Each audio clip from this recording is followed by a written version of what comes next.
This channel does not promote any violent, harmful, or illegal activities. All content provided by this channel is meant for an educational purpose only. Rezwana Chowdhury বন্যা এই পরিস্থিতিতে তাকে নিয়ে আসা কি উচিত হচ্ছে বাংলাদেশের শিল্পীকে তাদের কর্মসূচিতে সিপিআই?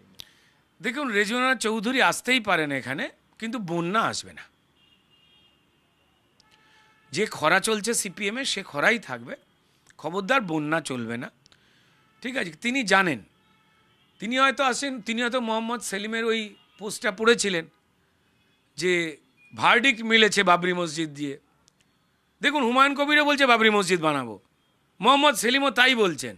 দেশের সংবিধানের ওপরে কোরআন রাখছেন, লুঙ্গি রাখছেন, আমি বলছি না, তিনি নিজের অফিসিয়াল সাইট থেকে বলেছেন।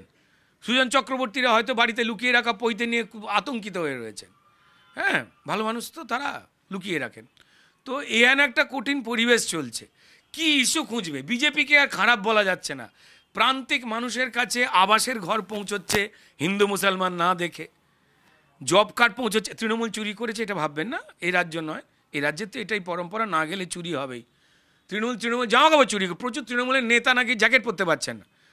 হ্যাঁ, কদিন আগে অনুষ্ঠানে গিয়েছিলেন, অন্য কোনো তৃণমূল কর্মী জ্যাকেট খুলে নিয়েছে। ঠিক আছে, আরাবুল শওকত মারামারি করছে, বোমবাদা শওকত মুখ্যমন্ত্রী থেকে জেড ক্যাটাগরি নিরাপত্তা দেন।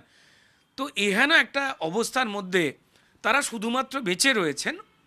আর বিভিন্ন টেলিভিশন টক শোতে সুন্দর সুন্দর গুছানো কথাবার্তা বলে আমার মনে হয় যারা যারা ইউটিউবার হতে চান, যারা সিপিএমের প্রবক্তারা রয়েছেন, তারা যদি ক্লাস দেন তো তাহলে অন্তত একটা ভালো, যারা ইউটিউব সিন্ডিকেটে চাকরি যারা করতে চায় না তাদের জন্য ভালো হবে আমার বলে মনে হয়েছে। একটা তো গুণ আছে, তারা টেলিভিশনে যে কথা বলে মানুষ শোনে, কিন্তু এলাকায় যখন যান ভোটের জন্য কেউ শোনে না।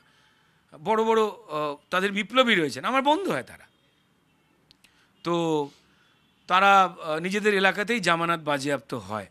এ বড় দুর্ভাগ্যের, আমি বলবো সেগুলো নিয়ে আলোচনা করতে। আর যে বৃদ্ধতন্ত্র বিভিন্ন শেপে পরিবর্তিত হয়ে একই রয়েছে, আর বাকি টেলিভিশনে ঝগড়া করবার জন্য ইয়াং ছেলেদের ছেড়ে দিয়ে হুস যা বলে পাঠিয়ে দেয়, কেমন ঝগড়া করে এলি বল টাইপের। আমার মনে হয় এখান থেকে সম্মান দেওয়া উচিত মিনিমাম, অন্তত যারা যে ইয়াং ছেলেগুলো রয়েছে, যাদের ভুরুর চুল পাকিয়ে নিয়ে, অন্তত ভুরুর চুল না পাকলে নেতা মনে করে না। তো যাই হোক, এবার কে কে চুন মেখে চুল সাদা করবে ভুরুর তো জানি না। তো আমার মনে হয় যে তারা এই আনন্দে থাকুক। আর ব্রিগেড টিকেট করতে পারে, কিছু গরিব ঝালমুড়িওয়ালারও তো অন্তত বিক্রি হয়, এগুলো নিয়ে হাসাহাসি করার কিছু নেই।